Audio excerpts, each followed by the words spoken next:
So I take it that my speech is clearly discernible, Yes, it although is. on the picture tile, I can see that my mic is muted, and I guess that the administrator has given me a hot mic.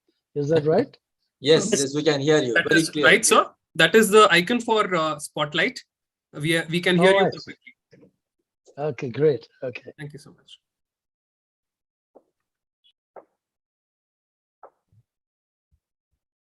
So am I clear to start or what? No, sir, they will welcome you. They'll welcome you.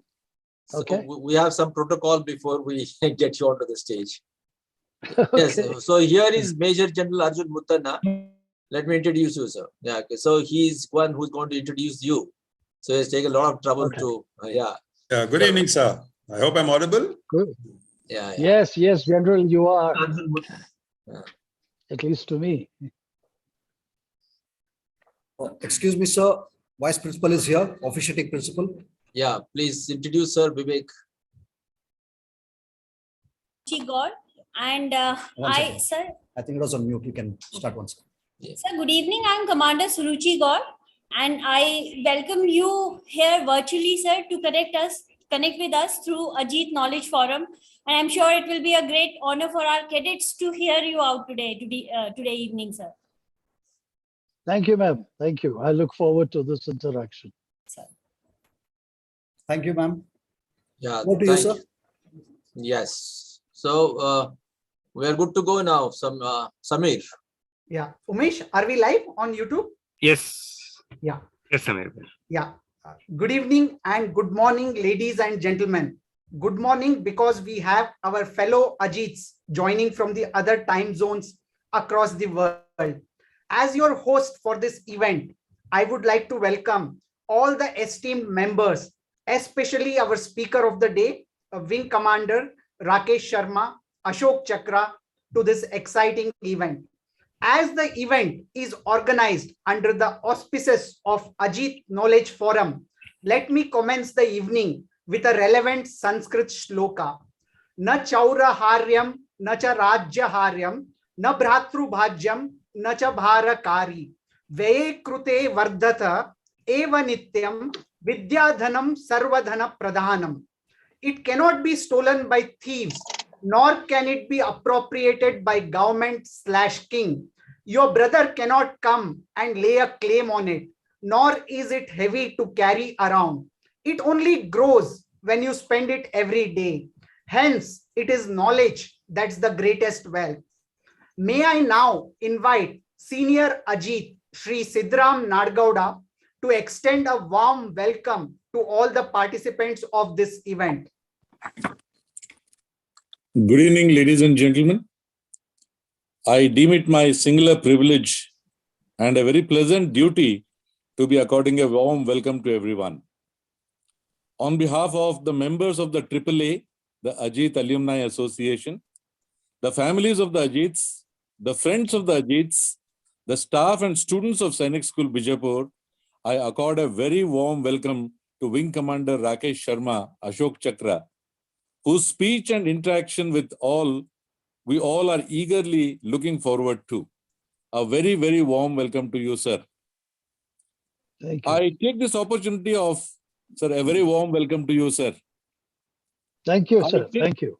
Thank you.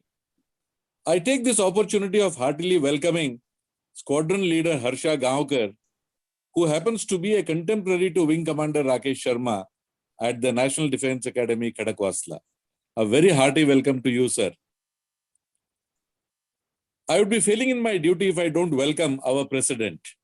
A very cordial welcome to the Honorable President of the AAA, the Ajeet Alumni Association, Shri Gopal Hosur, who has been a guiding force behind all the activities of the AAA and the Ajeet Knowledge Forum.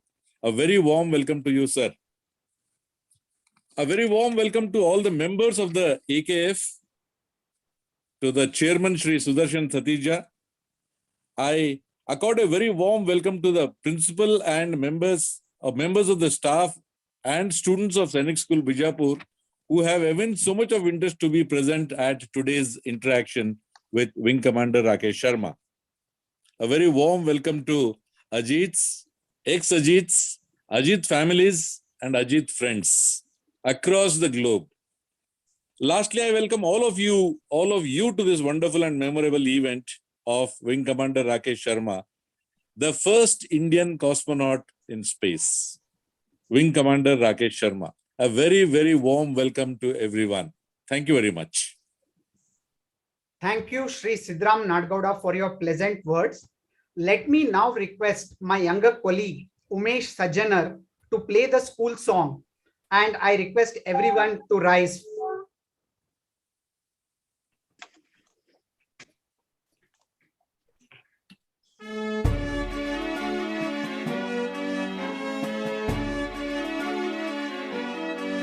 Our school is a nice and wonderful place where we are taught one and all to run life's race. Bright may be the light and great be its fame. Forever it may shine and long live its name. There's a grand school at Bijapura, ever flying Ajeet color true. Be they vadeyara vaisala chalukya, Adilshai Vijayanagar Rashtrakuta too.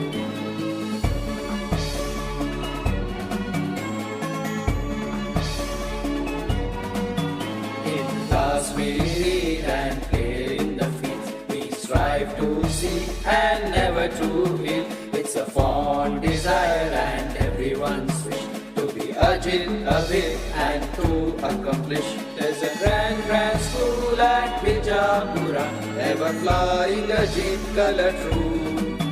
Be they vadeyara vaisala chalukya, Adilshai Vijayanagar Rashtrakuta too. Ajit है Avith है अजीत है Avith है.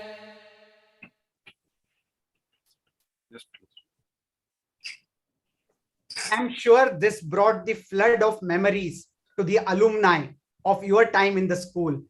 It certainly transported me back in time to 1992 when I joined the school. Allow me to now request one of our very senior Ajeets, Major General Arjun Muttanna, to speak a few words about Wing Commander Rakesh Sharma, Ashok Chakra.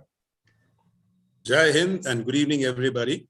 It's my great honor and singular privilege to introduce Wing Commander Rakesh Sharma, Ashok Chakra, India's first and so far only cosmonaut who is the guest speaker of the day. Going over his biodata, I was struck by the coincidence of the lucky number 7 in many of the things that have happened to him. With his travel into space, India became the 14th, or should I say 7 into 2 nation to put a man in space. He spent a little more than 7 days in space on board the Salute 7. And by a good coincidence, I'm from the 7th batch that passed out of school. Coming back to Wing Commander Rakesh Sharma, or Ricky as he is known to his friends. He was born in 1949 in Patiala. He did his education, most of his schooling in Hyderabad, till he joined the 35th NDA course in January 1966. He passed out from NDA in December 68 and joined the PC 104 course, and finally was commissioned as a fighter pilot in 1970, just in time to participate in the 1971 war, where he flew, no surprises, 7 into 3, 21 operational sorties. In 1979, he successfully graduated from the experimental test pilot course and was soon amongst the pilots that were shortlisted for space travel.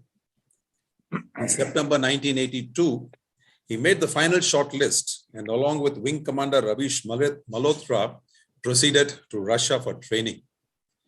A little more than 18 months later, on 3rd of April 1984, and by coincidence, 38 years and 6, very sadly, not 7 days ago, boarded the Salute 7, they boarded the Soyuz T-11 and finally docked with Salute 7. Salute 7 was orbiting at a height of 478 kilometers.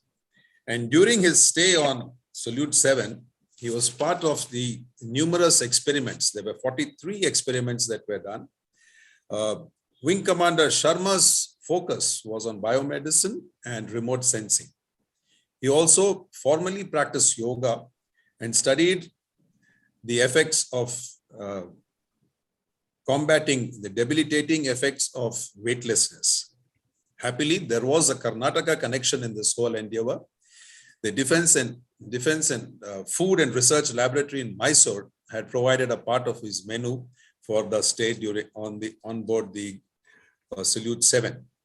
During his stay, he did 126 orbits of Earth. He spent a total of 7 days, 21 hours, 40 minutes in space. Finally returning to Earth on 11th of April, 1984, and landing at a final speed using all the parachutes that his capsule had at 7 feet per second. And I think for those of us who were old enough to realize what a step this was for India, I mean, they might have mentioned that Neil Armstrong mentioned about a giant step for mankind, but for India, I think this was something much, much bigger. And his iconic reply to the Prime Minister Indira Gandhi's query as to what did India look like from space was Sare Jahan Se Acha, and that really resounded amongst all of us. A grateful nation awarded him very deservedly the Ashok Chakra, the highest award for gallantry in peacetime. The Soviet Union made him the hero of the Soviet Union and awarded him the Order of Lenin. In 1990, he moved to the HAL, first to Nasik and then to Bangalore, and was the chief project pilot for the fledgling Tejas project. In 2001, he hung up his flying boots, joined the IT industry, moving thereafter to aerospace and defense, and finally was the chairman of board for the Cadilla Labs, an IT company with whom he remains associated as the non-executive chairman. He settled in the sublime climes of Kunur in the Nilgiris, and now in his young 80th decade, he's 73 years old, he doesn't look it though. He continues to remain active as a concerned citizen and as an advocate for developmental issues of relevance to India. I really look forward to a scintillating session, and I hand you over now to Samir for the further proceedings. Jai Hind. Thank you, Major General Arjun Muttanna, for that interesting and detailed introduction of our speaker of the day. Your play with number 7 made it all the more engrossing.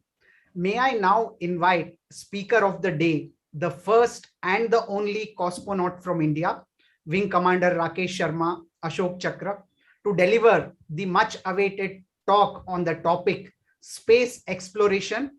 How far are we from becoming who we can be? Over to you, sir. Thank you very much. Thank you. First off, I must thank General Muttanna for all the kind words and the research which he's carried out. And after that, I must welcome all of you to this talk which I have put together. So starting with all these luminaries who've been mentioned, Ashok Ji, the principal, the event organizers of the Ajeet Knowledge Forum of Sainik School, Bijapur, and the alumni of your esteemed school sprinkled all over the globe. It's a school, of course, that boasts of many high-profile personalities and high achievers who have contributed and worked for the betterment of our great nation. To all of you and your families, my respectful pranams. Many of you may have been intrigued by the topic that I have chosen for our interaction today. It stems from the fact that I, like I would say all of us Indians, am proud of our deep and rich cultural roots and our value systems that I believe are timeless. That was then, way back in the past, before we lost all that had defined us. We have allowed ourselves to be swept away by the glitz, the glamour, and enticements of modern thinking, where it appears that it's always the ends that justify the means that lead to profit, the profit that leads to wealth, and wealth in turn empowers the wealthy to abandon cherished and timeless human values that has been the underlying cause of human conflict on our beautiful planet. I recognize that our responses, when I say our, I mean our country's Indian responses to the fast changing scenarios in the world that we live in today, are conditioned by our centuries old philosophy. And sadly, sticking to that kind of philosophy sets us apart and unfortunately puts us on a collision course with the rest of the world that has become extremely materialistic and exploitative to the extent that it is beginning to threaten the very existence of our species, the human species on our planet Earth. So at the outset, before I jump into the meat of the matter, I wish to level with the audience that the topic I have chosen is really a question for which I do not have a definitive answer. How do we reverse this trend? Peering into the future is fraught with danger. Ask any soothsayer, any astrologer. It can be way off the mark, and the reason for that is due to the many interdependencies that singly and collectively, if they are taken collectively, go to make up this complex world that we live in today. As such, what I wish to share with you is my personal opinion of what ought to be and how far are we from realizing that ideal. I'm hoping that this session, in which you will all participate later, will end up being interactive, given the rich experience that the alumni of the Sainik School, Bijapur, have in running both the government as well as business. As for my views regarding the future trajectory of space exploration, I must warn you that they may strike you all as very utopian, very far out, and somewhat impractical. But it shall be my attempt to nudge you all to at least ponder on whether we need the suggested change to happen, or do we continue to remain trapped in the cycle of human conflict that we have now been prisoners of for centuries. But before I sail into this future I talked about, Ashokji had told me that you, the audience, are more keen to hear about my space flight, about the how and the why of the training regimen, the conduct of the flight itself. As per his wishes, I shall quickly breeze through these topics before I get down to weighty issues that I hope you will be interested in as much as I am. And it's not every day that I have a captive audience. So, and the reason I'm looking forward to this is because it pertains to the important subject of securing the future of our species on our home planet. Essentially, human beings were not meant to fly, but we did. Initially, as part of mythological folklore. And this was till 1903, and that was the first time when Orville Wright piloted the first heavier than aircraft. that stayed airborne for all of 12 seconds, and it covered a distance of 100 feet at the breakneck speed of about 11 kilometers per hour. And roughly only 6 decades later, Neil Armstrong was walking on the moon. So that is how fast technology has ramped up. And that speed has increased even further now.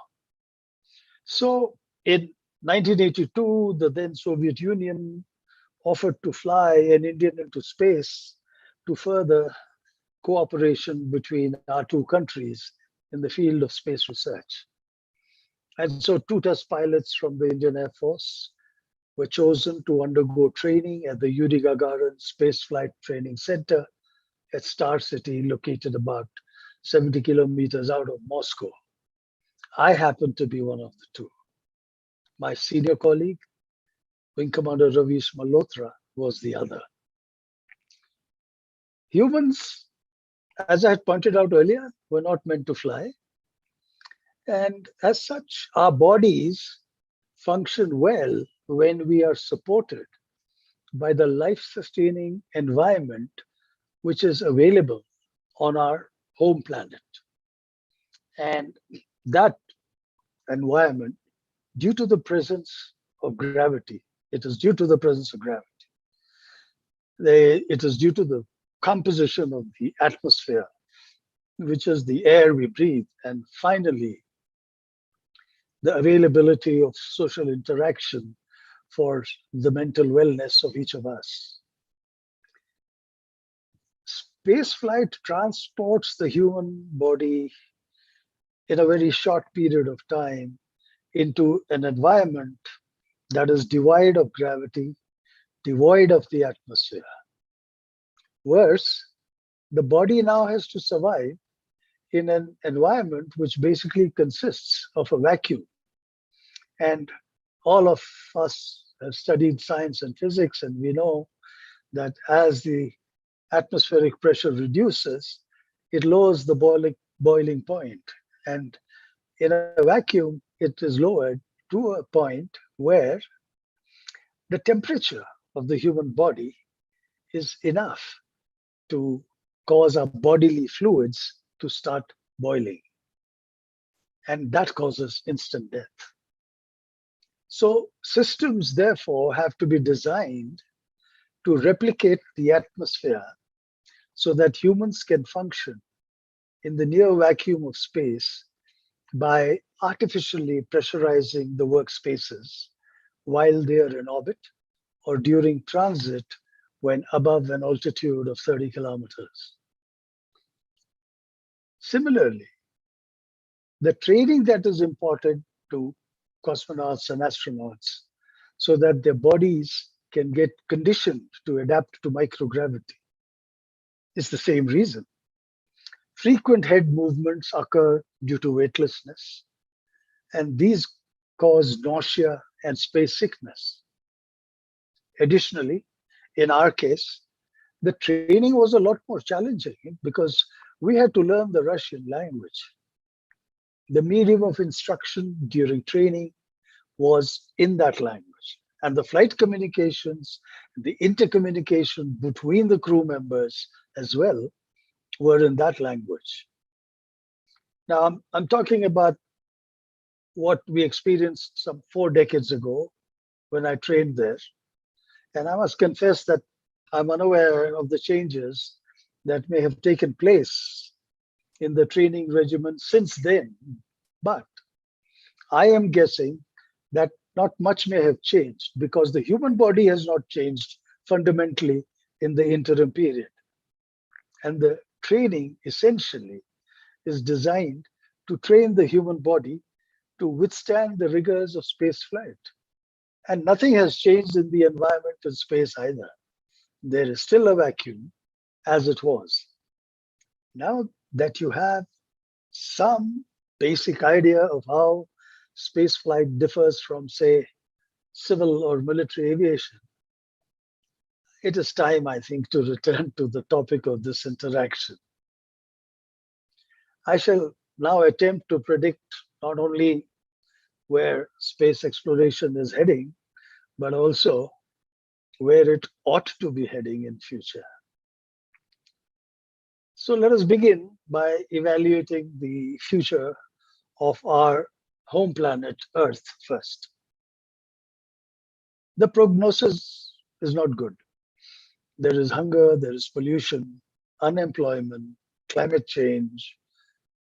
The world has witnessed social unrest in the past in Hong Kong, in Paris, Indonesia, Beijing, Egypt, Lebanon, Iraq, Syria, and closer home in Afghanistan, Myanmar, and now Ukraine, a country which is presently dealing with a military war, but shortly will have to contend with a civil unrest when shortages become endemic. At the same time, we are moving towards a waterless world as we face a serious energy deficit. The Earth, I'm afraid, is terminally ill, and it suffers from a severe case of non-sustainable development. Its finite, non-renewable resources are being frittered away at a very alarming rate. And Earth is the only place capable of nurturing human life. And this I say at least till as far as the human eye, or shall I say that eye in the sky, the Hubble or the James Webb telescopes can see. So when we go to the history books and start turning the pages back, we see that the conflicts that have taken place around the world till now had taken place due to the inequitable distribution of wealth. Wealth that was created by a few who had controlled the finite resources that were available and were God-given where they lived. And now this wealth was generated when these resources got monetized, more often than not, by powerful nations who raided and dispossessed the weak. And in each case, weak nations did not possess the wherewithal to protect themselves. And so they had to part with their resources that made the occupying forces rich, and the rich thereafter became powerful enough to forge an inequitable world order. I repeat again, the world order they forged was inequitable, and it was an exploitative world order. We are now living that life. To put it differently, we are living in a global society that follows an exclusive rather than an inclusive model. A model where the rich keep getting richer while the poor get more and more vulnerable. And that really is the causative factor of strife, conflict, unsustainable growth, quarter-on-quarter profit, and ultimately social unrest. Our energy consumption rate is going up exponentially. It does not take a rocket scientist to see that we need to find alternative energy sources, either here on Earth or trawl for it in outer space. In fact, the current state of Earth has catalyzed efforts to first explore, then inhabit, and inevitably thereafter exploit in the near future, first the moon and later perhaps Mars. Now this effort has become crucial actually to the survival of the human race on planet Earth. The driving force for space exploration today is more survival and less science, but not everybody is going to tell you that. And also, please don't be surprised, and this is what will happen on the moon after we inhabit it.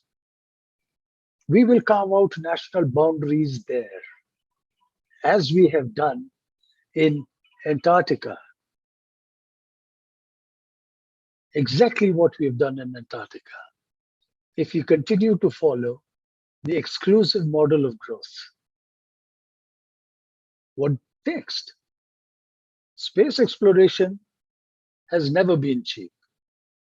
It has become even more expensive now. Government funding has started drying up. There are other more pressing and more politically expedient allocations that need to be made by the governments of the day, wherever they may be. After all, these governments need to be re-elected, don't they? So today, as the frequency of launches need to increase and technological challenges spurred by our consumptive lifestyle need to be addressed, some changes to the funding models have become necessary. Enter the private sector. It's made an entry, and this sector has been playing an increasingly important role. Now, before long, I believe that exploration will become the sole preserve of sovereign nations, but exploitation of space resources for profit will shift to the private sector. Given this background, we can expect that going forward, all investments by the private sector will be measured against the return on investment yardstick. What does that mean? More the investment, more the activity in space, more the R&D, more the innovation. Materials will be produced for use back on Earth, more the profits, and more the protectionism in terms of these new markets that are so created. And the more the conflicts arising out of these monopolistic activities, sanctions, technology denials. In short, business as usual to feed the engine that runs the infamous exclusive model of growth on our home planet. Except that space exploration is a niche activity, and only niche players will derive benefit from this activity. So resources will be farmed in space. They'll be transported back to Earth for the exclusive use of only the citizens of those countries that had put up the capital for this type of exploitation. The engine of the exclusive model will continue to throb. I think we need to focus on the immediate impact and the future trajectory of human activity in space, specifically on what the further effects of human activity will be in the long term. When the moon is first explored and subsequently exploited as a result of the renewed interest being shown by current spacefaring nations. As far as I'm concerned, the writing on the wall is clear now.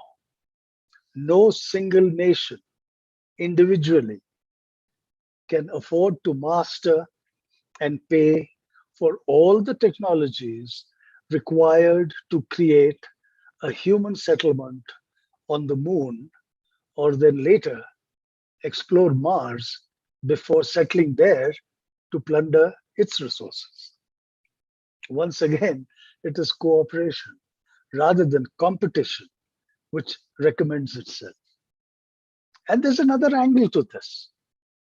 If each aspiring spacefaring nation decides that we would like to develop an independent capability to master these technologies only for ourselves, we will only have succeeded in speeding up the already scarce. We would have speeded up the expenditure in the already scarce Earth's limited non-renewable resources, and we would have done so by manyfold. So it makes better sense to collaborate. It makes better sense to leverage the space technology strengths as existing of different nations today. Because this approach will result in a cost-effective buildup of capabilities wherever they may exist.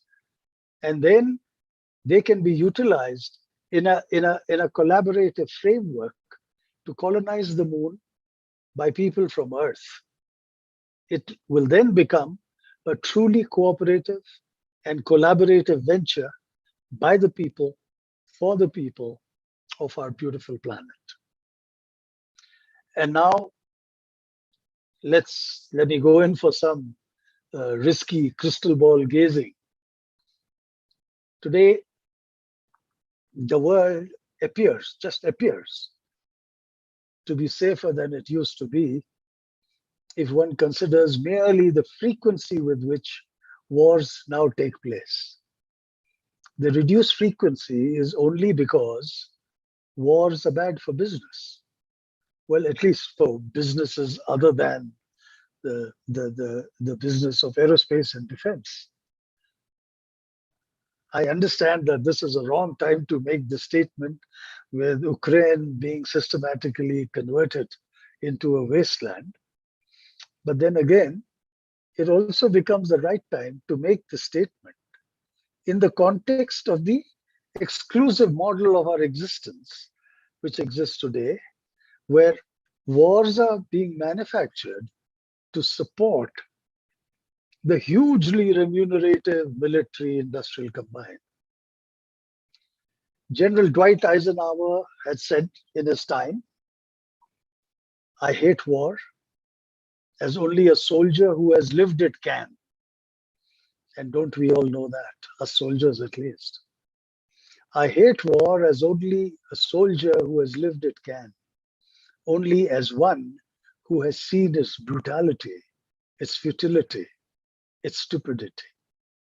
Nice words, but later, as the President of the United States, he ended up architecting the military-industrial combine. So today, as we ready to return to the moon and beyond, the world waits. It waits, watching.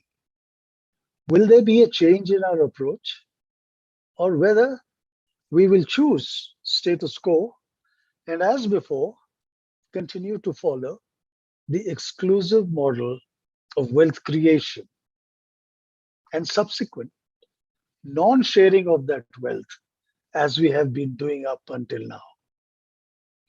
And if we continue to stick to this path, I believe we will continue to remain prisoners of a violent past. Environmentally speaking, we will continue to expend resources far in excess to what is available. Soon, Earth can become incapable of supporting human life here. And this brings me to the central point I wish to make this evening. If we continue to do what we have been doing up until now, then instead of learning from history, we will have chosen to refuse to learn from it. Commencement of this new chapter in space exploration presents us with a golden opportunity to script a new future, a future that is fundamentally different to the past we have been surviving in up till now. There is now a renewed interest in space exploration, yes. This is the first time that humans shall be leaving Earth's orbit. This is the first time our civilization is ready to leave its cradle, so to speak. And this time it is leaving it with the stated intention of not exploration, but of colonizing another planet and then exploiting its potential for use back on Earth. When we leave and set up base there and later on Mars, should we be going there as we have been doing up, say, until now, as Russians, Americans, Europeans, Chinese, and tomorrow as Indians after the Gaganyaan project takes off? Or should we be going out there and later, perhaps millions of kilometers further away, as humans from planet Earth?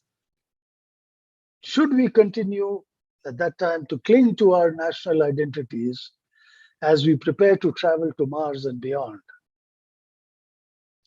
If we concentrate on achieving merely a narrow national objectives in space exploration without addressing the core strife-causing issues, and by that I mean the inequitable distribution of finite resources and therefore wealth, we shall merely be replicating our dysfunctional earthly societal model on celestial colonies which we shall be establishing in future.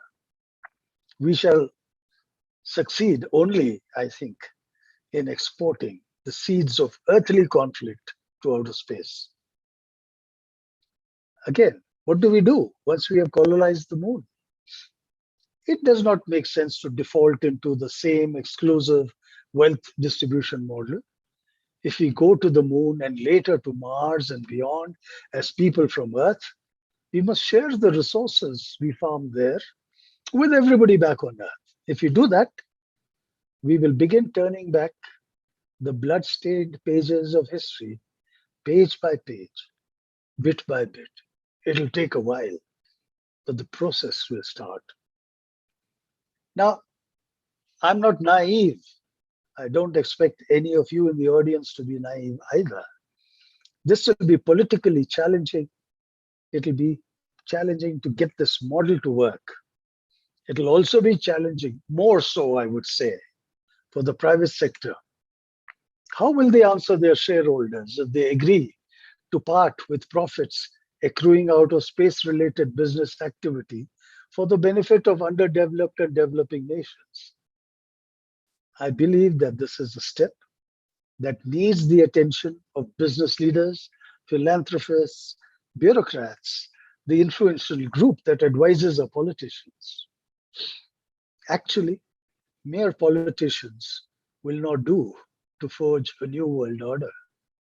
We need visionary statesmen who will be supporting future space activities. And I'm sure that many sitting in the audience, the next generation, will supply those kind of statesmen. Setting aside, for example, a percentage of profits or a percentage of GDP, quite like it is done with CSR budgets, would be one way to give back to society and invest in our collective conflict-free future. There is need to forge a global consensus on this issue. So what should be India's role in reorienting the worldview of nations as is being suggested? This is not going to happen overnight. Existing government policy is not going to be trashed in a hurry because of the presence of pressure groups that will want to pursue profit as before. You know, the gravy train needs to keep rolling. But change, however, must begin to happen.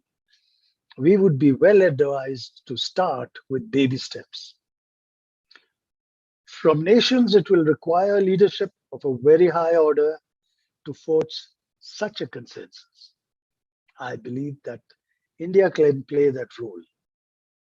From its inception, India has been running a unique space program. It is the only space program which has had a prime socio-economic focus. ISRO has amply demonstrated how technology can be harnessed for altering the trajectory of people's lives by making available relevant information that helps our economy. And that, in turn, positively impacts the lives of our citizens across the board, not only the rich and famous, but of common man. How does it do that? Through infotainment, telemedicine, teleeducation, disaster management, earth resources data, which then is used for better management of our subterraneous resources, of agriculture, and that in turn bolsters the national economy. So ISRO needs to stay the course and lead by example. What ISRO has done for India, India can do for our neighboring region by sharing its expertise and economy building data, thus supporting our neighbors by enabling them to become beneficiaries of an inclusive model of sustainable growth instead of the current global exclusive model. Apart from it becoming a significant diplomatic outreach, it will provide the rest of the world a living proof of concept that such an approach can result in a peace dividend in our conflict-driven region first, and later, hopefully, the ripple effect in the rest of the world. India can wage peace in the region instead of being caught up in the manipulative power play orchestrated by nations that create conflicts to sustain the military-industrial combine for business. India, I wish to remind, though I don't need to remind, also has a centuries-old philosophical tradition that is found in our ancient text, the Maha Upanishad. It records the concept of Vasudhaiva Kutumbakam. The world is one family. This is who we were. Today, India's expertise in space sciences is grudgingly being recognized the world over. This gives us an opportunity to influence global policy in a direction that space exploration needs to take in the future. Taken together, these 2 points will give India the moral and the technological clout to influence international space exploration policy. We all work and live to make this world a better and a safer place for our children. Personally, I'm of the belief that science must be leveraged to provide life-altering solutions that can positively impact the lifestyles and well-being of all who live on planet Earth. And this can only be achieved if some checks and controls are put in place so that human activity in space can be regulated, resulting in sustainable exploitation. If science has to be done, it is time that it is done with a conscience, and the end use must be inclusive and not exclusive. Now, the model which involves the sharing of discovered resources back on Earth as a result of future space exploration is a seemingly impossible concept. It is a thought that needs to be worked on to make it economically viable and politically acceptable. If we can work out the former, make it economically viable, the latter, of it becoming politically acceptable, will surely be possible. Details can be worked out by government reps and business leaders, but only then will we be able to work towards ensuring what Professor Yashpal had once expressed, the hope that our common origin should get for us a common destiny. I'm suggesting that India, that is ISRO, works towards an inclusive and sustainable development on Earth by influencing nations to set up a joint expeditionary task force to farm resources in outer space and share the same with other nations back on Earth for the greater good of humankind, so to speak. This is not an implausible dream.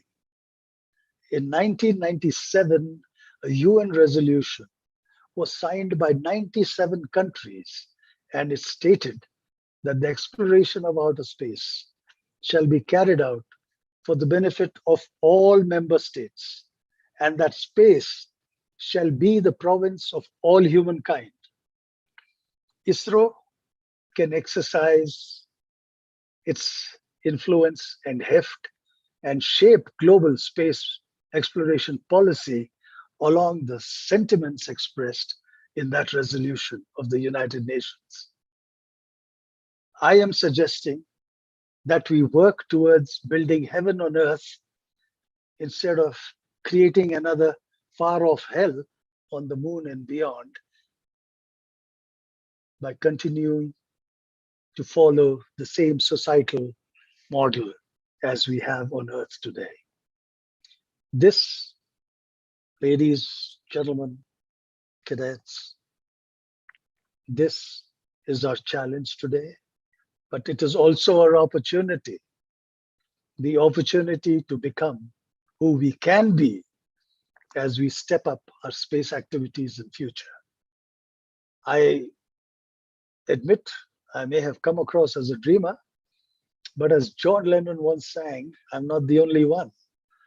If there are enough of us, we can and we must work towards a safer, peaceful coexistence for generations that will follow us on this, our planet Earth, the only true home we shall ever have.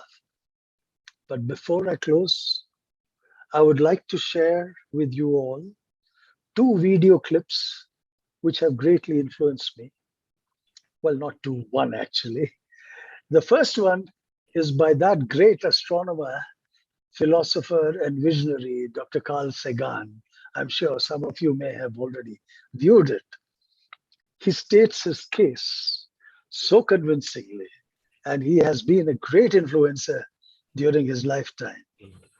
The second one was written and narrated by me as part of a podcast. An excerpt from that is culled to support the theme I have talked about today. I thank you all for listening. Jai Hind. Umeshji, please roll out the 2 clips in sequence. Yes, I shall return to take questions from the audience after that is done, if they have any questions. Yes, sir. From this distant vantage point, the Earth might not seem of any particular interest. But for us, it's different. Consider again that dot. That's here. That's home. That's us.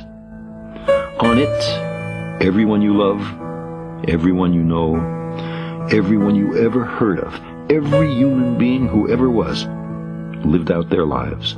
Every teacher of morals, every corrupt politician, every superstar, every supreme leader, every saint and sinner in the history of our species lived there, on a mote of dust, suspended in a sunbeam.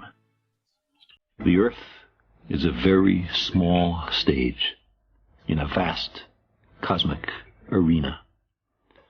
Think of the rivers of blood spilled by all those generals and emperors, so that in glory and triumph they could become the momentary masters of a fraction of a dot. Think of the endless cruelties visited by the inhabitants of one corner of this pixel on the scarcely distinguishable inhabitants of some other corner. How frequent their misunderstandings, how eager they are to kill one another, how fervent their hatreds. Our posturings, our imagined self-importance, the delusion that we have some privileged position in the universe, are challenged by this point of pale light. Our planet is a lonely speck in the great enveloping cosmic dark. In our obscurity, in all this vastness, there is no hint that help will come from elsewhere to save us from ourselves. The Earth is the only world known so far to harbor life. There is nowhere else, at least in the near future, to which our species could migrate. Visit? Yes. Settle? Not yet. Like it or not, for the moment, The Earth is where we make our stand. It has been said that astronomy is a humbling and character-building experience. There is perhaps no better demonstration of the folly of human conceits than this distant image of our tiny world. To me, it underscores our responsibility to deal more kindly with one another and to preserve and cherish the pale blue dot, the only home we've ever known.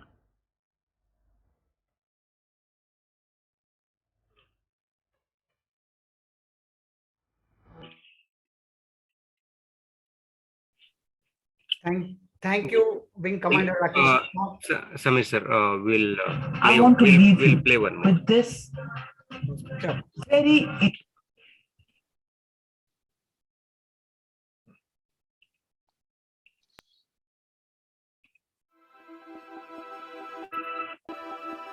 We will settle on the moon.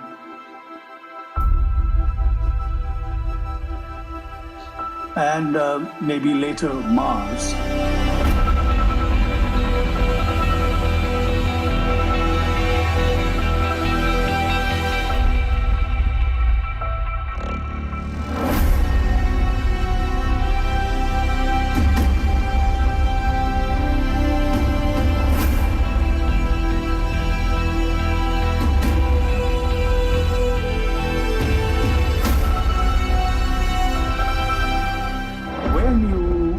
Then see the various textures, the diversity of our planet, the deserts and the coastlines and the hills and the forests, and you begin to realize what a beautiful planet we live on, and then your thoughts then start going towards why do we have to be mired in conflict, and you start thinking about sustainability, because when you look the other way, till as far as the eye can see, you know that there is no other habitable planet quite like planet Earth.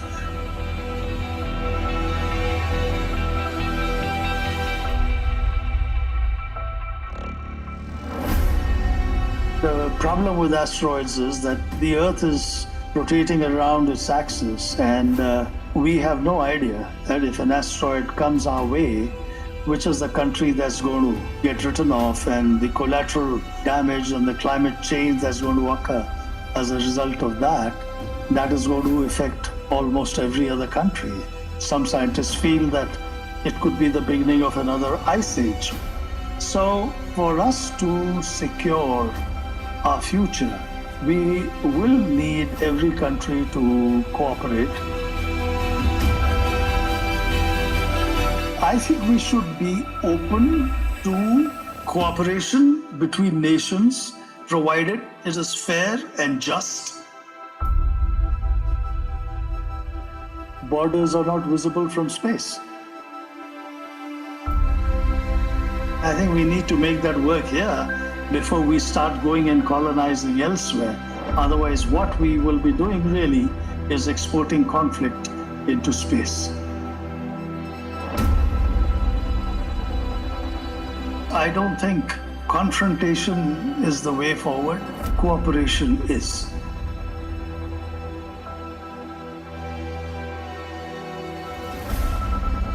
Because we've tried every other ism. We've tried capitalism, we've tried communism, we've tried socialism, we've tried all kinds of religious dogma. Nothing seems to be working. We should try some humanism now. You cannot live a profligate lifestyle, consumptive lifestyle on a planet that has limited resources.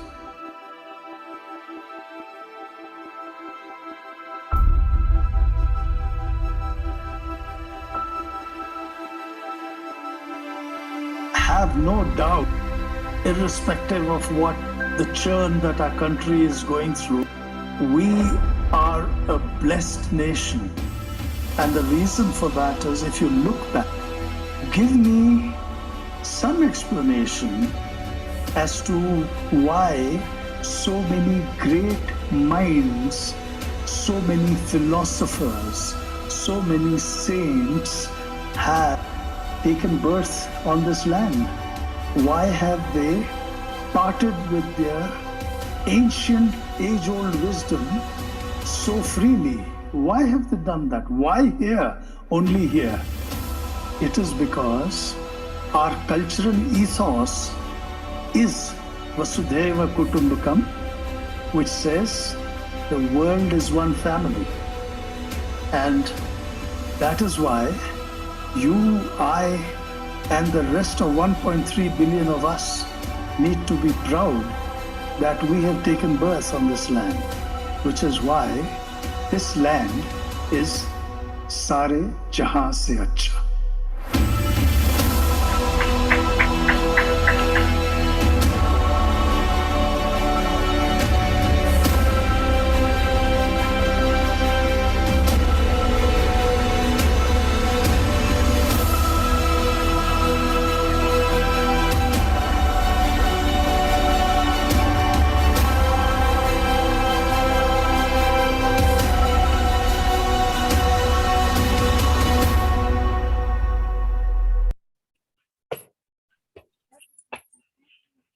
Back to you, sir. Thank you. And now I am here waiting. If there are any questions, Yes. I'd be very happy to attempt to answer them. Yeah. Thank you, Wing Commander Rakesh Sharma, for that inspiring and thought-provoking speech. We will now open the floor for Q&A. We have some questions coming from the school premises. I request Senior Ajeet, Lieutenant Commander Vivekanand Bankoli, who happens to be at the school today, to facilitate teachers and cadets to ask their questions. Thank you, Samir. Can you hear me? Yeah, Yes. I can hear you. Please go The ahead. first question is from the girl cadet. I'll just give it to her. Yeah, please. Yeah. Greetings of the day, everyone. I'm Cadet Spurti HP 5767, Rashtrakuta House, studying in Class 8, Sainik School, Bijapur. From Valentina Tereshkova, the first woman in space, to Sunita Williams. Women have achieved significant milestones in the humankind's journey to space. So my question to you is, sir, what are your thoughts on role of women in space exploration as well as nation building? Especially that now Sainik schools as well as the National Defense Academy have opened their gates to female cadets. So this is my question, sir. Well, thank you for your question. And I must say that I'm one of those lucky guys who have been taught the value of women at home. I am not part of a misogynistic society. And this has been drilled into me. And in any case, anybody who is observant enough does realize that it's really the woman. Our birth begins with the help of a woman, and we are nurtured by them.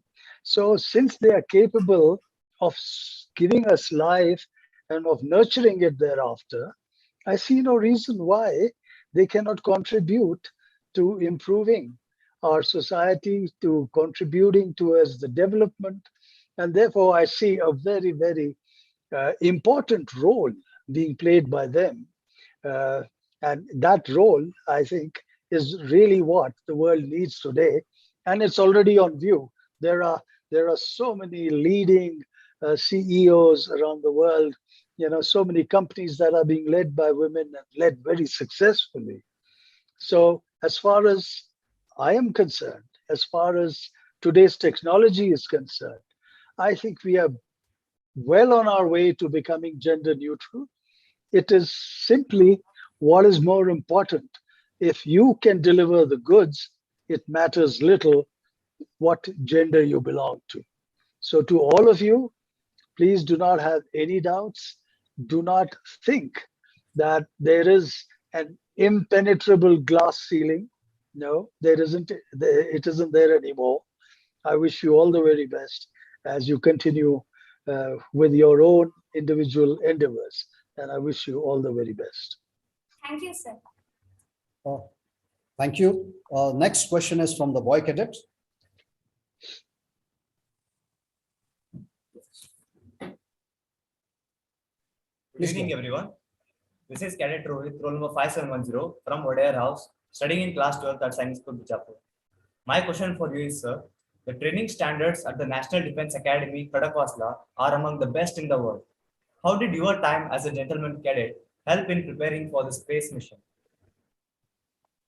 Well, that's quite a loaded question. And quite frankly, I must tell you that when I was in the National Defense Academy, I had never dreamt that I was going to go into space. So therefore, at that time, I never linked the training with what I would experience later in life. But having said that, I do have the power of recall that when I do look back, I can say with confidence that the training at the National Defense Academy did prepare me in many ways to adjust to this hostile environment, because that is what the training does. The Indian Armed Forces, the training there, it starts at the National Defense Academy, and depending on which arm you choose, obviously, it ends up either at the IMA or with the Navy or with the Air Force. So really all of it trains us to face all kinds of odds, prepare ourselves. It teaches us how to think on our feet, and all of this really helps in preparing us for the challenges. And the space flight is also challenging, as I'd explained earlier. It's not as run of the mill as some of the other vocations or professions are. So in that sense, this training did help me personally, as it does indeed anybody else who goes up into space, because the requirements are such that you need to have endurance, application, and quick thinking. So I think the NDA prepares you well for this kind of life, should you choose to go that direction. Thank you, sir. So the next question is from our respected physics teacher from the school. Please go ahead. Good evening, sir. We are really thrilled to see you and listen to your speech, sir. I am Murgesh Kinal. I am teaching physics. My question to you, sir. Young students are barely aware of space-related careers. What would your advice be to teachers and the instructors to drive home the importance of space exploration, sir? Well, I'd like to say just one thing, that whichever profession you choose, the more challenging the profession, just make sure that you are passionate about that profession that you are going to choose. And the reason I say that is that professions, basically the problem with any profession, and that includes astronauts, is monotony management. Okay, whether you're a surgeon and whether you're an exceptional surgeon, to keep repeating a task over and over and over again and keep delivering the same quality, that requires a different kind of approach. And the only way you can get yourself to deliver that kind of performance, excuse me, is if you're really passionate about what you're doing. If you approach anything as just a better paying job, you will soon lose interest. You will soon start feeling that you are a square peg in a round hole. And as a result of that, your performance with time will certainly drop. And this will affect your own future. So this is my advice, that there are many, many verticals which you can choose in the realm of space exploration. Because tomorrow, like I have already explained during the talk, if you're going to be setting up colonies You're going to be needing soil scientists. You're going to be needing bioscientists. You're going to be needing environmentalists who are going to recreate the environment of planet Earth somewhere else. You're going to be needing architects, people who can build habitations which protect you from radiation. So there are many disciplines.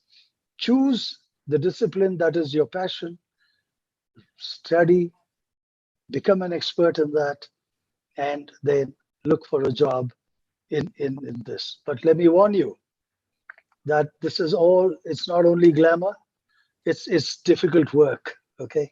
It is like working in Siachen. It is like working in Antarctica. Working in space to do a task which takes 30 minutes on planet Earth is going to take you 1.5 hours to complete in space because of the lack of gravity. You are flying around, everything you're handling is flying around. So it requires patience and it requires dedication and application. So just remember that if you're going to choose something, there is enough and more to do, but just make sure that you're not doing it because it is just something which is new and worth pursuing. Thank you, sir. Thank you for your advice. So thank you for your answers here. I think you answered one of my questions in your talks itself. So I would like to hand over to Samir, but before that, I would like to convey regards from your friend Kamdo Jetli and his son Amit Jetli, sir. Okay. Thank you. Thank you. Thank you. Over to you, Samir. Yeah, thank you. Sir, we have two questions which have been asked by alumni of Sainik School Bijapur. The first question comes from Akshay Patil, and his question is, Albert Einstein is often quoted as having said, "I know not with what weapons World War III will be fought, but World War IV will be fought with sticks and stones." In the context of the recent advancements in defense technology, how does space technology contribute to India's defense strategies? Well, I would say that India has never waged war against anybody up till now. So it follows that the technology which India will perfect is going to be defensive rather than offensive. And since cyber is a part, is going to play a very important part in future, and I think as a country we are quite adept at even that, and therefore our job will be to ensure that our people remain protected. But what Einstein said was absolutely correct, because today, and that is why I had pointed out that if we are going to do further science, it must be science with a conscience. We split the atom, yes, but what was been the end use of that? Similarly, we've discovered penicillin, but we are making bioweapons today. So what I'm getting at is the end use which is important. We cannot help all that has already happened, but that is why we need to secure our future, which really has been the thrust of my talk and sharing my ideas, because I don't see any other way to make this a safer place for those generations that are going to follow us. Thank you, sir. The next question is from a senior Ajeet, Sri Maltesh Jivannavar. And his question is, with the coming of space satellite technology, applications have been used in development and governance, such as disaster management, agricultural planning, etc. How do we balance between immediate results of space technology and longer term intangible results, such as finding water on the moon and Mars? Well, it's like this. I think we have pretty much mastered doing whatever remote sensing can offer us, Earth resources, data. We have become quite adept at finding out intelligence and gathering data, which helps our economies, and we have become pretty good at it. But if we are going to settle elsewhere on the moon, then firstly the moon and later other planets, obviously for the human species to survive, water is extremely essential. So that is why when everybody else is on this side of the moon, India's exploration efforts are on the far side of the moon, which never gets exposed to the sun, and there is likelihood of water being available at that end. So I think our priorities are right. But once again, I say this with the caveat that for us to survive and be sustainable on whichever planet we inhabit, we will really have to change the societal model we are currently following. Okay, so this is my short answer. It's a very long question, big question otherwise. Thank you, sir. We have a question from Sri Sanjeev Bait Mangalkar. He is one of the most senior Ajeets. I request Sanjeev sir to come online and ask his question.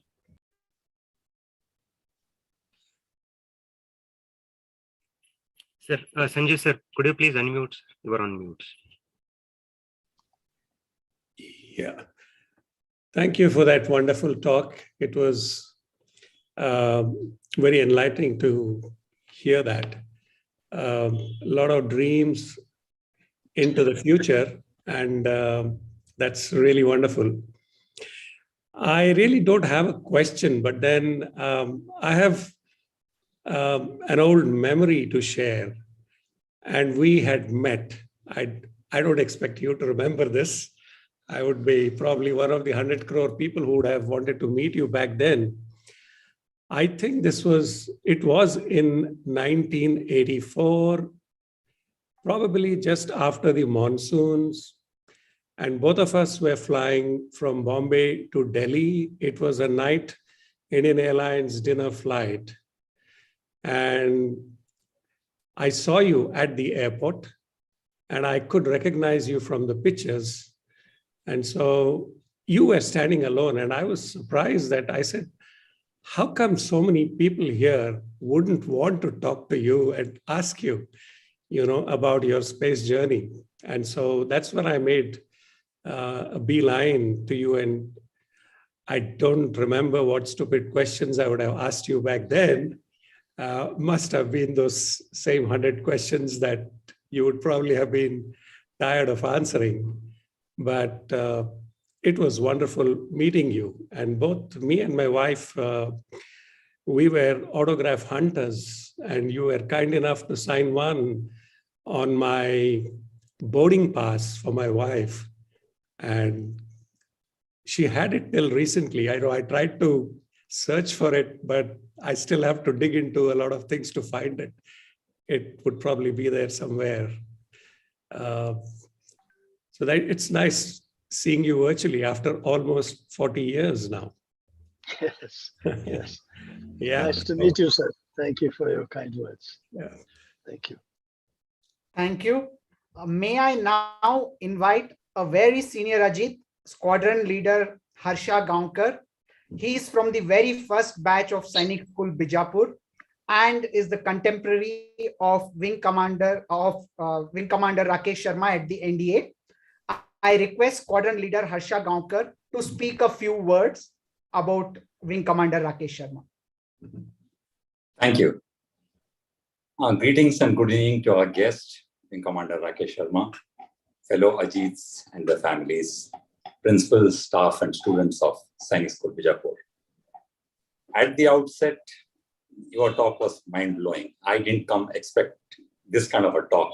We thought it would be a mundane talk on technicalities and generally what students and people who are interested in knowing about space is, basically technicalities.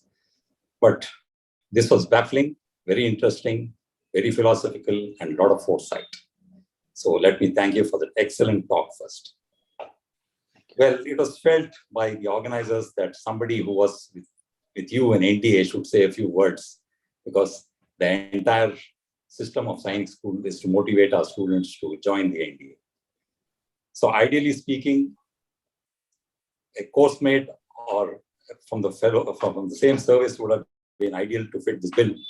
But our school was a young institution then, and the first batch, of which I happened to be one, joined NDA in 1967 in the 38th course. You, of course, are from the 35th course, 1.5 years senior to me. My interaction with you in NDA was very limited, but I don't know if you remember, we happened to play cricket together in the same team for a short while. I got to meet you a couple of times after I left service in 1986 through my late brother-in-law, Sqn Ldr Rakesh Sharma. You are not only course mates, but you are very dear. I love jackfruit. It's just the smell, which bothers me. Okay. I do not want to repeat your credentials, which are well known. We from the NDA are very proud of you for being path-breaking in your achievements as the first and only astronaut from our country. It must have been very tough to have made it to the top of that list from the elite panel of test pilots. Even two of my postmates, whom you may be aware of, Group Captain G.R. Mohan and Pradeep Mule, I think were in the preliminary list with you. And I understand that the thorough and vigorous and tough mental, physical, psychological, and medical requirements was so great that one of my course mates, Mule, after the medical test was downgraded because he didn't fit the bill. So this training at NDA could have helped you, I presume, the tough and physical training that is imparted there. Today, for the first time in this session, we have students participating from the school. And this should motivate them to join the NDA and be the primary goal of all science schools are. I was told lately you're not keeping very good health and your traveling has been curtailed. Our prayers are with you for good and full recovery, and may you be blessed with a long and healthy life. Thank you once again for taking this time, for giving us this excellent talk. Our warm regards to you and your wife Madhu, who incidentally happens to be, I'm told, a sister of one of my postmates. Ajeet hai, Abit hai. Jai Hind. Thank you very much, Harsha. Thank you. Welcome. Thank you, Squadron Leader Harsha Gaonkar, for sharing your interesting thoughts. This indeed gave us a glimpse of lesser known facets of Wing Commander Rakesh Sharma's personality.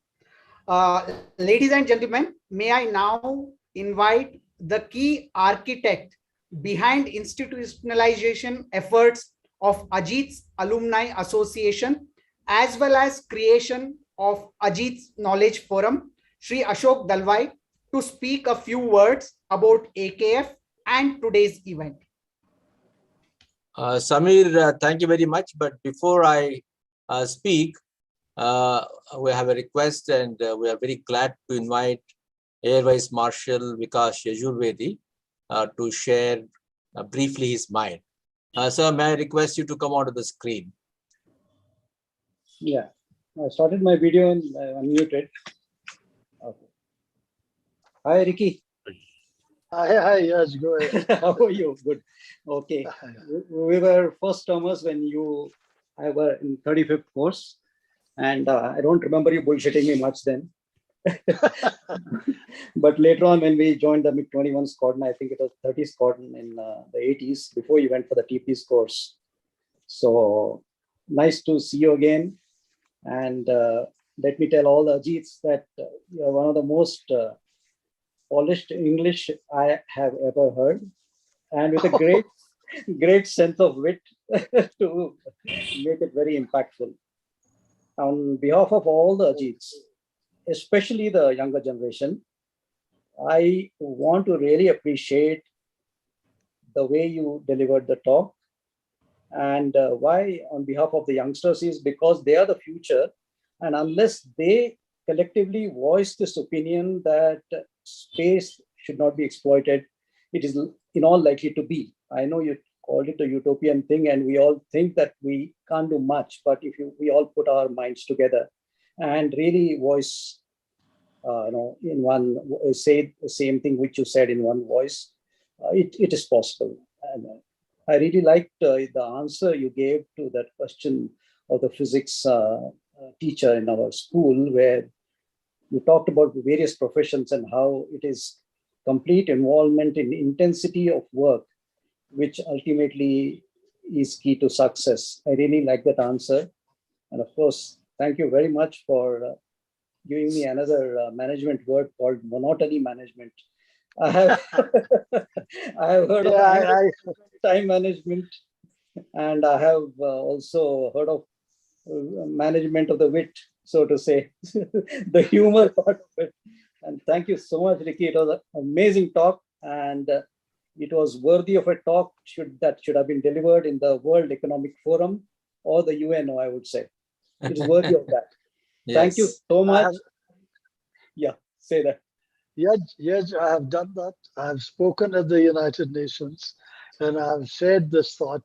But I had spoken at the United Nations Environmental General Assembly, so I had restricted my talk to the environment and how that needs to be protected, and I had linked it with basically how we are exploiting it and how business is making things worse for our environment. So that was a limited context which I had spoken in front of the United Nations. Talking about the other point where, today we have become such a technologically focused society that we look down upon dreamers, and I believe that the most intelligent human beings are really the science fiction writers, because what was yesterday's science fiction has become today's reality. So that is why dreamers, I mean, you just think Gandhi, think Martin Luther, think Nelson Mandela. When they started out, their concepts were out of the blue. I mean, who would have believed that they would have achieved what they achieved? I'm not trying to say that I stand as tall as them. All I'm saying is that a person has to start, and if that grows, and if it you reach a critical mass, then change can happen. And that's all was the thrust of my talk, that I hope change can happen. I really hope that the world finds leaders like you. I was always a good number 2, and I shall always follow your thought and your ethos. Thank you, Ricky. Thank you once again. Thanks, Yaj. Thank you for your words. Over to Sri Ashok Dalwai.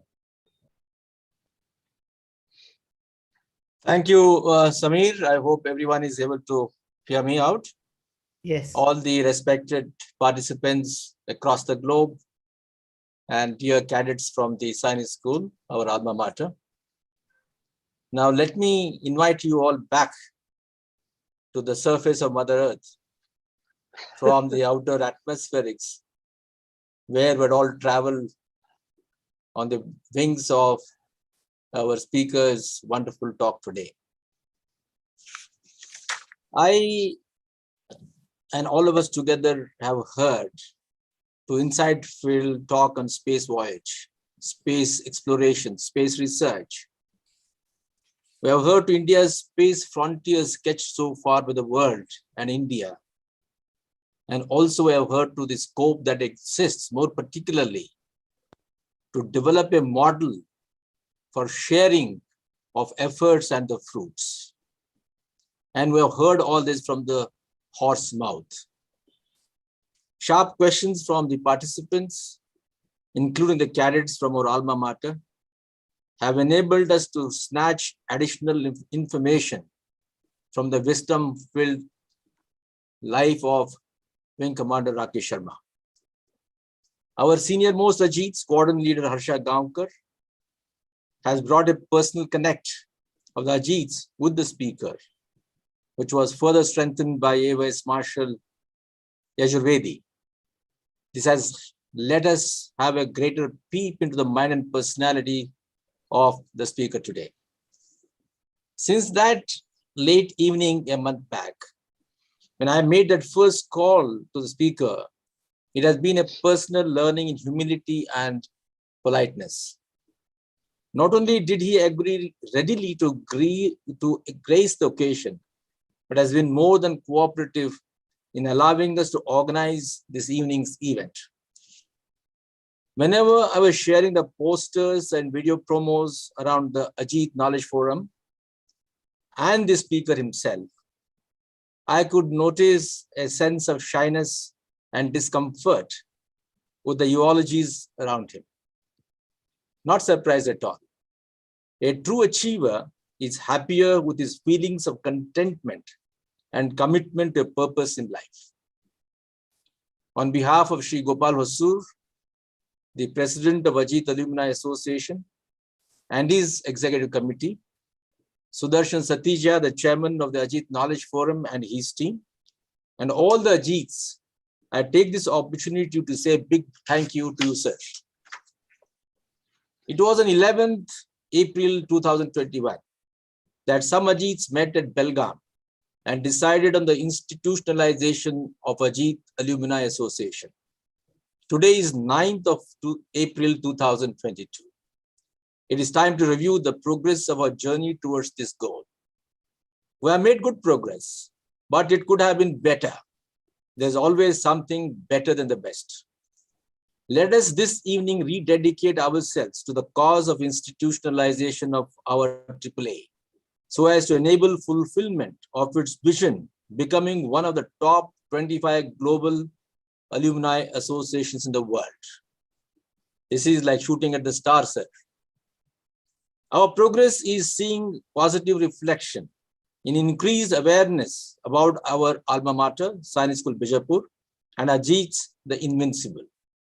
Let me cite a few evidences to substantiate my claim. I was at University of Agricultural and Horticulture Sciences, Shimoga, on the 12th of March to speak to the University Alumni Association. The moderator spoke loudly about Ajeet Alumni Association and explained it by calling it as Ajeet Rajmark.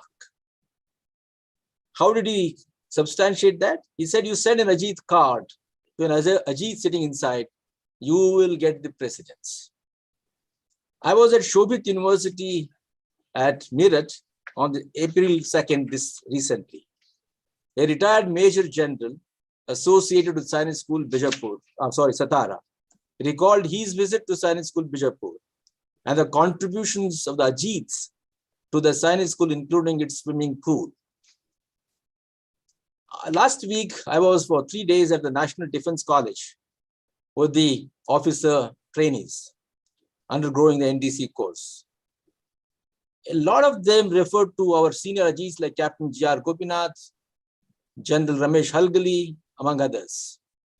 And more importantly, they knew about Ajeet Knowledge Forum. And I have promised to share the link with all of them. New Education Policy 2020 recognizes the role of alumni associations in contributing to their alma mater, as is common in the Western society. In fact, under the World Bank aided higher education project for the state agricultural universities, orientation programs are being organized for all the alumni associations across the country. We, the Ajeets, seem to have had a foreboding. Therefore, we have taken up this puzzle much earlier than that. Ajeet Alumni Association will be institutionalized with support from all the Ajeets, both seniors and youngsters. We have constituted several committees with specific mandates to enable participation and contribution. I request all the committees to take stock of their roles and deliver the responsibilities assigned. At this juncture, let me recall our very, very well-known DVG, Devanhalli Venkatramaya Gundappa, one of the foremost thinkers, philosophers, and poets of our country in the 20th century. All of us are aware of his monumental work, Manku Timmana Kagga, It is in Kannada. In English, maybe we can call it as Dal Timmaya's Rigmarole. Okay. So there he talks about Hale Beru Hosa Chiguru Kudidare Marasobu. That is in Kannada. And let me translate that in English. He says, an optimal blend of old and deep roots and a new and fresh flesh makes the tree more beautiful. We are 3 generations of Ajeets between 1963 and 2022. And we, the 3 generations of Ajeets, shall work together in a concerted manner, each generation contributing its best of mind and best of hands. The organization has to be live, and the life or liveliness is manifest in the intensity of its activities or the services it can deliver to everyone's satisfaction. In our case, that is in case of Ajeet Alumni Association, it is our alma mater, Sainik School Bijapur, our society, not just India, but now globe, as we understand from our guest speaker, and our Ajeets and their families. Without life, any organization that looks strong in appearance is listless, is barren. I recall an elegy written in a country churchyard by Thomas Gray in 1750. What did he say? Full many a flower is born to blush unseen. Repeat. Full many a flower is born to blush unseen and waste its sweetness in the desert air. We do not want Ajeet Alumni Association to be a desert blossom. We wanted to serve and we wanted to be recognized the world over, for our vision is to be one of the top 25 across the globe. Ajeet Knowledge Forum is one of such platforms promoted by Ajeet Alumni Association to serve the cause of knowledge and wisdom. We have been inviting the best of minds from varied backgrounds, including the today's speaker. Each of our guest speakers has enjoyed his time spent with us. Each of them continues to reminisce the engagement with the Ajeets. We shall continue to enrich our engagement with such inspiring minds from within and outside the country. Let me close by saying that both the teams, Ajeet Alumni Association, led by our senior Shri Gopal Hosur, and Ajeet Knowledge Forum, led by Sudarshan Satija, request your continued support to take forward the mission of Ajeet Knowledge Forum and the vision of Ajeet Alumni Association. Lastly, no effort is adequate without the support of everybody. So it is my duty to recall everyone who has been contributing to the Ajeet Knowledge Forum. There are a few seniors and many youngsters. Let me just recall the names for the benefit of all the Ajeets and non-Ajeets who are here.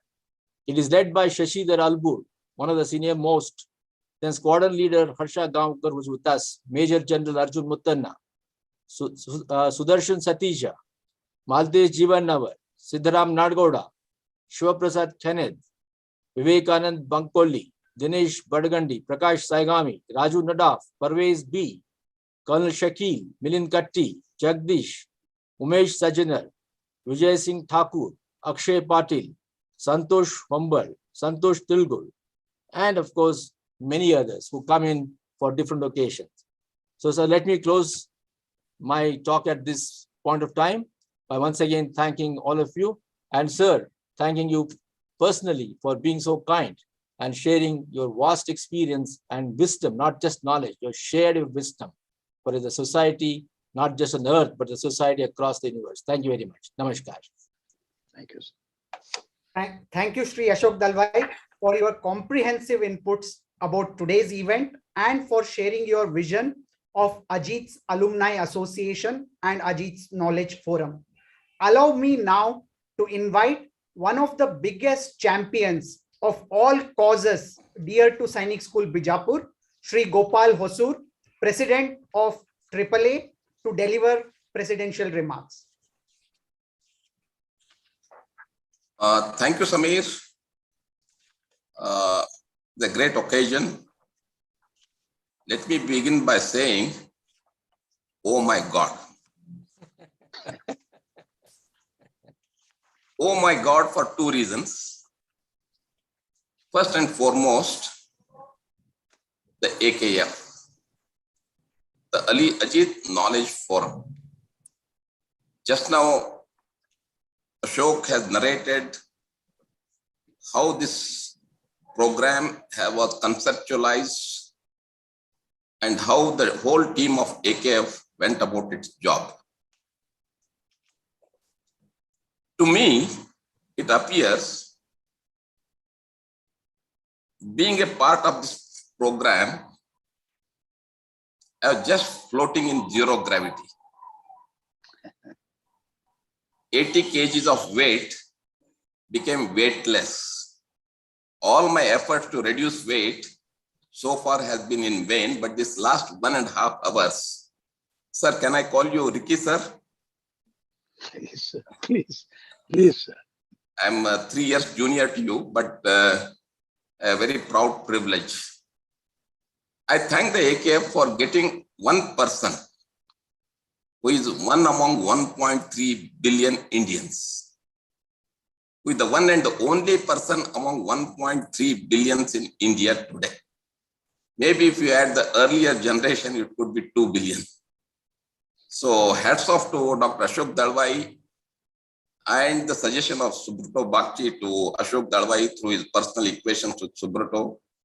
You have got an extraordinarily wonderful speaker today to us today evening. It was totally absorbing. And the AKF, which has done a wonderful job. You have narrated all the names, Shashi, Satija, and all these young guys who have been a part of organizing this. It has been flawless.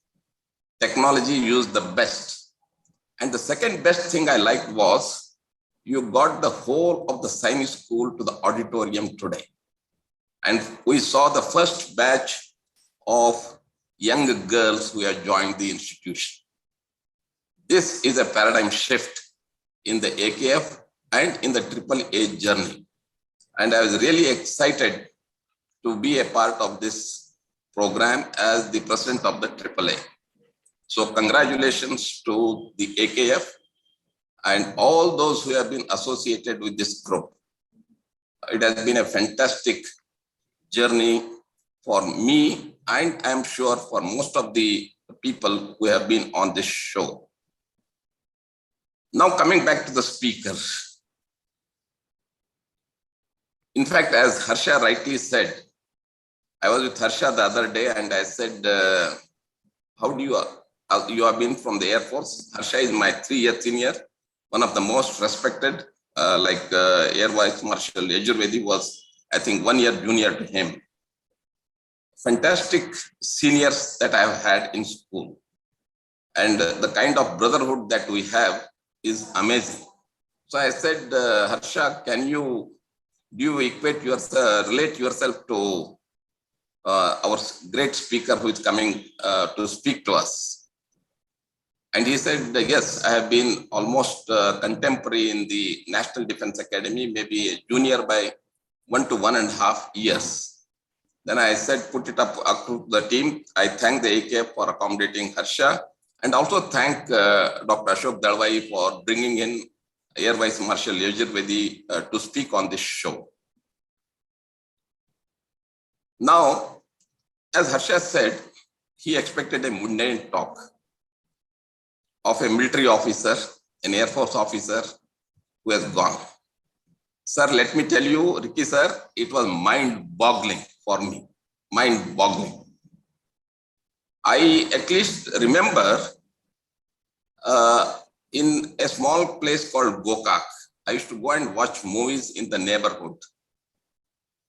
And those used to be the mythological movies where the gods would be floating in the space and they would descend on the earth to guide the earth to reduce the conflicts among the gods and among the people for a better peaceful life. To me, you are not just an astronaut or a cosmonaut. To me, the wisdom that you have had, the paradigm shift that you gave to your speech on space exploration was just extraordinary. I think, as right somebody, Yajurvedi said, you spoke as a philosopher. You spoke as somebody who is concerned about our ancient philosophy of Vasudhaiva Kutumbakam. I think an extraordinary thought process that you have had, and I'm extremely happy. In fact, I had sent the link to many of my relatives and friends that you should listen to Rakesh Sharma, and I'm sure they would have been immensely benefited by your talk.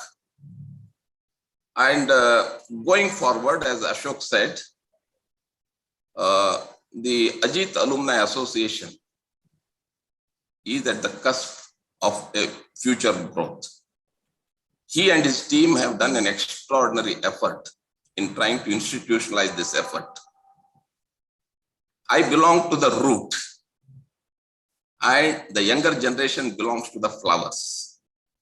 What Mankutima Kagga said, Hale Beru Hosa Chiguru. The old roots and the fresh sprout, or I don't know the exact word, they gel together well and take the journey of the alumni forward. And I think we as a team are trying to do our best for the alumni. My request to all the alumni is that let us come together. Number one, to instill a lot of values into the new generation, which is coming up, about which our speaker, Ricky sir, repeatedly stressed on the value systems that we need to have in our society. The new generation, which has grown up post 1990-91, the liberalization, globalization and privatization, and the older generation where we came up with being have-nots, poor, malnutrition, they both need to come together, build up the value system in our society to take it to a greater, much greater heights than what we are today. I'm sure the Indian Space Research Organization has been doing a fantastic job. I think the number of satellites they launched to space. One question which I wanted to ask you, maybe you could answer. What about the huge debris that is going to be there in the space in future? And how would it be handled? I'm sure there's a lot of discussion going on that subject. But let me tell you, this has been a fantastic program. Hats off to the AKF, to all those who have participated. There is a lot of learning, mature learning from what our great speaker has spoken today. You are a man with a lot of wisdom. And I, on behalf of the alumni, I pray for your good health. Continue to guide us, continue to instill good values in us. And maybe we'll also take your advice how to take the alumni, because you have traveled across the world, you have learned so many languages, you are mixed up. And I'm sure you must be in touch with your contemporaries who were in the space flight, the Russians. Two guys, I think, were with you. I'm sure you must be in touch with them even today. It's a great feeling to have you. And I'm extremely proud of my alumni and extremely proud of all the members of the alumni who have come together to organize such a fantastic program, one of the most memorable ever. Saying these few words, I thank the AKF for giving me this opportunity to make my heartfelt feelings known this evening. Sir, thank you very much. A good salute to you. Good day, sir. And I wish to just add one little thing. Firstly, I don't know how to handle the impact of your very, very kind words. I'm just not used to all this. But if I may tag one date with Mr. Satija's fact that the AKF came into being on the 11th of April, I wish to tag it because 11th of April was the date on which I successfully returned back to Earth. So this is something which you can tag it along with that. And I thank you once again for the very, very kind words mentioned by you. I will try to live up to that, and I hope that I do not fail you, AKF, and the rest of the alumni of your wonderful school. Jai Hind, sir. Monotony of management. is again, like as Yajuri said, is a new phrase that I have learned. I'll try to manage my monotony. Yes, yes. It's. Thank you, sir. Thank you. Thank you, sir. Thank you, Shri Gopal Hosur. As always, we get to learn a lot when you speak. May I now request my younger colleague, Umesh Sajanar, to deliver vote of thanks. Thank you, Samir. Good evening, one and all. It was indeed a mesmerizing talk, sir, which was clearly evident from the smile which is seen in every panelist that is attending here, sir. And it was even a blessing for us all to listen to the legend himself, about whom we had heard in schools and then about whom we had read. And today we are so happy to see the legend himself speaking in front of us. Thank you so much, sir, for such a talk, such a brilliant one and a mesmerizing talk, which was a culmination of astronomy, psychology, and philosophy, and even the spirituality as well, sir. Thank you so much, sir. And hence, today has been one of those evenings about which one can say it was truly out of the world. You took us all into the space and we're back, sir. That is the kind of feeling that we are currently having, sir. Listening to you, sir, Commander Rakesh Sharma, sir, has not only been an inspiring, but it has been equally informative and very insightful, sir. On the behalf of the complete Ajeet Knowledge Forum and the entire Ajeet community, I thank you, sir, for sparing your valuable time to be with us this evening. We'll surely cherish your words for all the time to come. We are truly indebted for the time that you have given to us. I take this opportunity to thank our President, Shri Gopal Hosur, all our Ajeet seniors, Squadron Leader Harsha Gavankar, Major General Arjun Muttanna, and the most eloquent speaker all the time, Shri Ashok Dalwai, for sharing their thoughts on this occasion. I express my deepest appreciation and gratitude to the principal, staff, and the cadets of Sainik School Bijapur for your presence today has made the evening really very special. And I wholeheartedly thank the team of AKF and our mentors and all the members of the organizing committee for putting up yet another memorable and meaningful session. I especially thank Ajeet Sri, Samir AH for brilliantly comparing the event today. Our warmest thanks to all the Ajeets, families and friends who joined us today and made this evening a grand success. Thank you all once again. Ajeet hai, Abit hai. Thank you. Thank you, Umesh. May I now request Umesh and my friend Santosh Tilgul to play the national anthem, and I request everyone to rise for the same.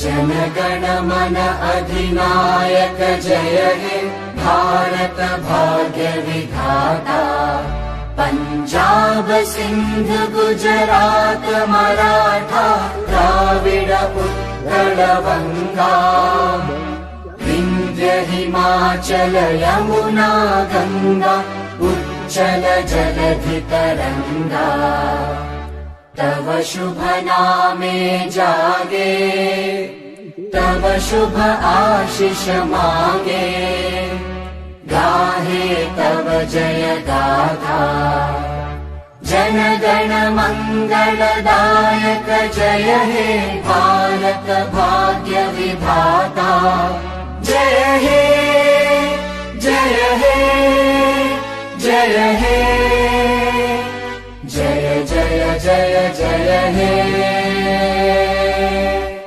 Vande Mataram. Vande Mataram. Vande Mataram. Thank you, everybody.